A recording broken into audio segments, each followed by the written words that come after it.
cette hypothèse du Congo. Quelle histoire, quelle histoire. Déplacer les populations palestiniennes, déporter les populations palestiniennes.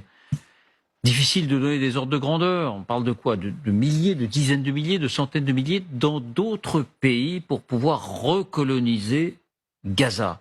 Cette hypothèse-là, je le disais, on l'évoquait dès avant-hier, il y a 2 jours. Mais à l'époque, c'était Smotrich et Ben-Gvir, c'est-à-dire 2 ministres considérés vraiment comme l'extrême droite ultranationaliste et vraiment particulière. Et on se disait, ils vont être amenés à la raison, c'est marginal. Eh bien, depuis 2 autres ministres du Likoud défendent cette même position publiquement. Et voilà que des conversations rapportées au sein du cabinet indiquent que Benyamin Netanyahou lui-même travaille à cette hypothèse et que, effectivement, le Congo a été contacté, qu'il y a des discussions pour voir dans quelles conditions il pourrait accepter une partie de ces populations. Voyons d'abord les faits, parce que ça paraît inimaginable quand on le dit comme ça, mais c'est bien la réalité, et puis on en discutera. Voici les indispensables avec Quentin Bérichel. Bonsoir Quentin. Bonsoir David, bonsoir à tous. Alors, d'abord, qui sont ces 2 autres ministres du gouvernement qui qui reprennent à leur compte ce scénario? Eh bien, il y a d'abord Gila Gamliel. Regardez, c'est la ministre israélienne du renseignement ici à gauche. C'est une fidèle de Benyamin Netanyahou. Et il y a également Miri Regev, à droite, ministre israélienne des Transports, elle aussi une proche du Premier ministre israélien. Précision importante, elles ne sont pas membres de partis considérés comme extrémistes ou ultranationalistes, mais elles appartiennent bien au Likoud, le principal parti de la droite israélienne. Et leurs dernières déclarations sont explicites. D'abord, Gila Gamliel aux médias israéliens Zman, la migration volontaire des Palestiniens de Gaza est le meilleur programme et le plus réaliste pour l'après-guerre.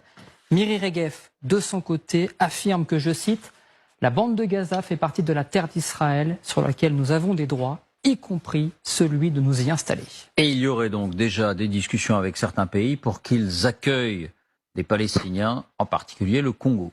Oui, d'abord parce que Benyamin Netanyahou, selon des propos rapportés par des députés du Likoud, apparaît lui-même comme favorable à cette idée. Il aurait même évoqué un processus déjà en cours. Notre problème, indique-t-il, c'est de trouver des pays pour accueillir des Palestiniens. Mais nous y travaillons, aurait-il déclaré ces dernières heures. C'est un changement de pied, car en début de semaine encore, le Premier ministre israélien semblait encore réfuter l'idée. Plus incroyable, selon le Times of Israel, les discussions seraient même entamées avec le Congo, en plein centre de l'Afrique. Regardez, à plus de 4000 kilomètres de l'enclave. Le Congo sera prêt à accueillir des réfugiés, affirme au journaliste un haut responsable israélien. Et nous sommes en négociation avec d'autres pays. Alors de quel Congo parle-t-on? Vraisemblablement de la République démocratique du Congo, capitale Kinshasa. Depuis plusieurs mois, les relations diplomatiques avec Israël se sont intensifiées.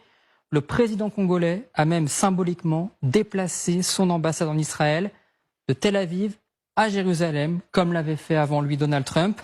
Et selon toute vraisemblance, cet accord avec Kinshasa contient une rétribution financière d'Israël.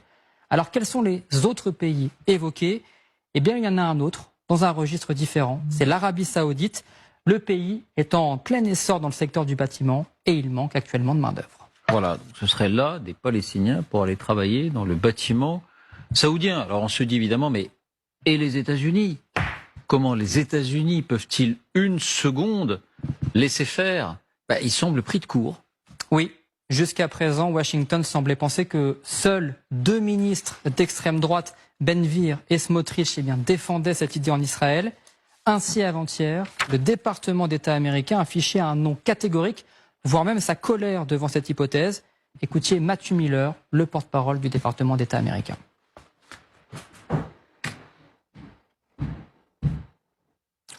On va l'écouter.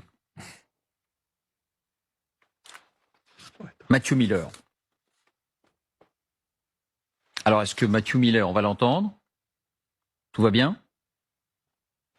Est-ce qu'on a cette... On recale Matthew Miller, me dit-on.